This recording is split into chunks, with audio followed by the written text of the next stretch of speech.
The NFL is right now making a business decision when it comes to these protests during the national anthem. The commissioner, Roger Goodell, sent a letter to team owners and presidents. Let me read a couple quotes from that letter that he sent out. He said, "The current dispute over the national anthem is threatening to erode the unifying power of our game and is dividing us and our players from our fans across the country. Like our fans, we believe everyone should stand for the national anthem." So because of these fans, the commissioner wants everyone to stand. Locally here, Coach Dan Quinn says the Falcons will stand for the rest of the season.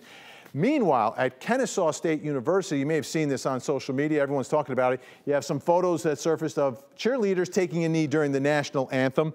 And today, we heard from them for the first time. Take a listen. This is a time when we are most seen, a time when I feel as though our statement could be made the most public. So I feel as though it was nothing that was meant to disrespect America, which is a reason why when we took the knee, we still made it a point to have our hands on our heart. All right, so let me bring in my think tank on this one tonight. We've got with us Greg Williams, officer of the DeKalb County GOP and the host of Greg's List podcast. Great to see you. Welcome back. David Dennis, professor of journalism at Morehouse College. Great to see you, David. And Mark Zinno, former sports radio host, but more importantly, Lieutenant Colonel in the Army National Guard. Thank you for your service. Is kneeling during the national anthem a sign of disrespect?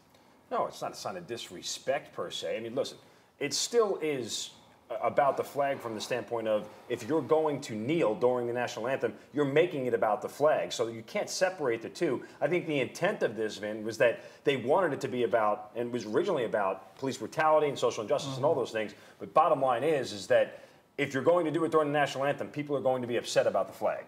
Right. Is this a disrespectful act? Well, the message has gotten muddled. When Colin Kaepernick originated with the protest last year, he was very focused, so you could agree. It was about police. It was about police shootings. And the narrative. So you could agree or disagree with his message. This year, when Trump inserted himself into it, it changed the narrative, and the message has been so muddled with all these other players jumping in. And at the end of the day, they've forgotten their audience is Joe Sixpack, who on Sunday afternoon wants to. Why does the audience that they have matter if they're trying to stand up to social injustice? If the audience matters because they're the ones that are dictating the ratings, and they're the ones paying these players indirectly. The owners are paying them, but we're paying for the tickets. I got to hear from David. I got to hear from David right now. Well, I mean, the audience is the entire country. I mean, the whole country gathers around the TV and watches football games, watch the Super Bowl. And what better way to get people's attention than to do this thing during a game when you know it's being televised? I mean, that's what the message is for us, to reach the America. If you love the country, you want to make it better.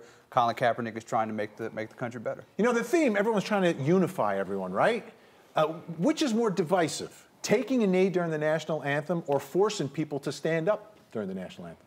Well, and infringing on somebody's First Amendment right to do what they want during a national anthem is divisive in itself. So by trying to force players to do something they don't want to do, you're being divisive. Is that how you see it, Zeno? But it's a condition of employment. The NFL is a private company. It's a private entity. But there's if they say we have to wear a tie to work every day, you wear a tie to work every day. But there's nowhere in their bylaws that say that they have to stand during the national anthem. No, it doesn't. And that's the problem, is that they have to enforce it. As Roger Goodell said, they should stand. Doesn't mean they have to or will. It means that they should. And if they don't, it's a question of whether the NFL will enforce it. All right, thanks, guys. We're short on time, but we did talk about this on Facebook. You can check it out on 11 Alive's Facebook page, also my Facebook page, Vinny Politan, 11 Alive.